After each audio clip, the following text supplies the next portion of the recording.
Hello everybody, and welcome back to the channel for this week's Toolbox safety topic video. Before we get started, make sure that you give me a thumbs up down below here to encourage me to make more videos this type. Also, subscribe to my YouTube channel where you'll find additional videos of this nature, other safety related videos, and leadership training videos.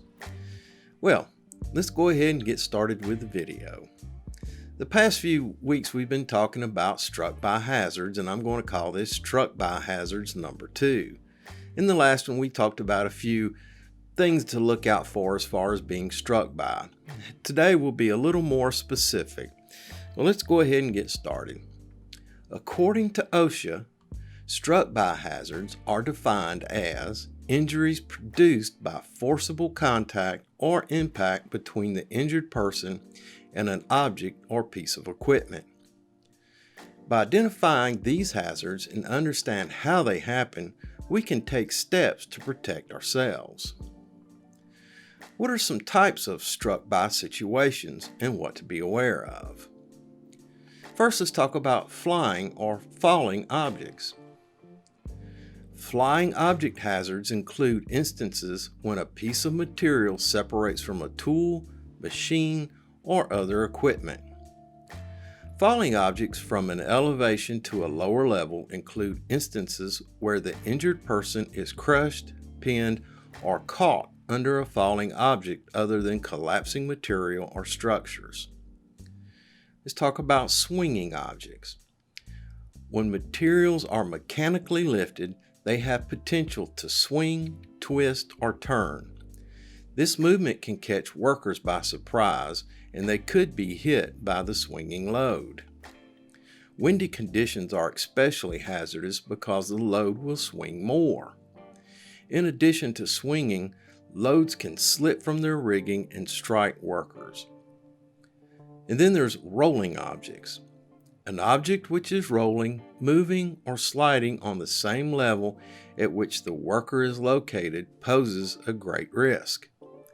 This includes being struck or run over by a moving vehicle without being caught under it, or instances in which the worker is struck by a sliding object or equipment on the same level. Now, how do you protect yourself? Always use the proper PPE. Ensure tools are in proper working order with no loose attachments. Use only machinery that is properly guarded. Make sure that powder-actuated fastening tools have proper backing. Set up barriers to deflect flying particles. Never use compressed air to clean or blow debris. Also use tow boards to prevent items from dropping on workers below.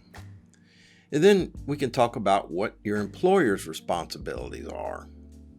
Assess hazards that would affect the safe operation of hoisting equipment such as power lines, ground firmness, and levelness. Remove personnel that would be within the swing radius of items being hoisted. Erect barriers to mark the danger zone of rotating equipment. Ensure that the equipment is in safe operating condition. And comply with all manufacturer procedures regarding equipment use and attachments. Ensure loads are properly rigged by a qualified rigger. Ensure all equipment with obstructed view does not operate in reverse gear unless the equipment has reverse signal alarm or a worker has been designated to signal when it is safe. Alright boys and girls, that's it for this week's Toolbox safety topic video. Thanks for stopping by and thanks for watching. Make sure you give me a thumbs up down below here to encourage me to make more videos of this type. Also, subscribe to my YouTube channel where you'll find additional videos of this nature along with other safety related videos and leadership training videos. And until we see each other again, take care of yourself because you're number one. Look out for your co-workers and help ensure their safety.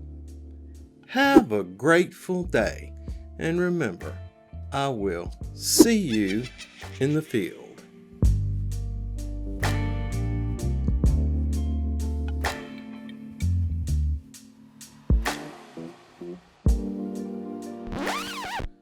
All right. Well, nice to be back from vacation, I guess. This is take two. Take two. I flubbed up the first one pretty bad. I thought I'd do this again, but who knows? You never know. Until you start doing these things, I may go back to the first one and use it. I'll let you know at the end of this video. Anyway, let's get this party started. This includes being struck or run over by a moving vehicle without being caught under it, or instances in which the worker is struck by a swinging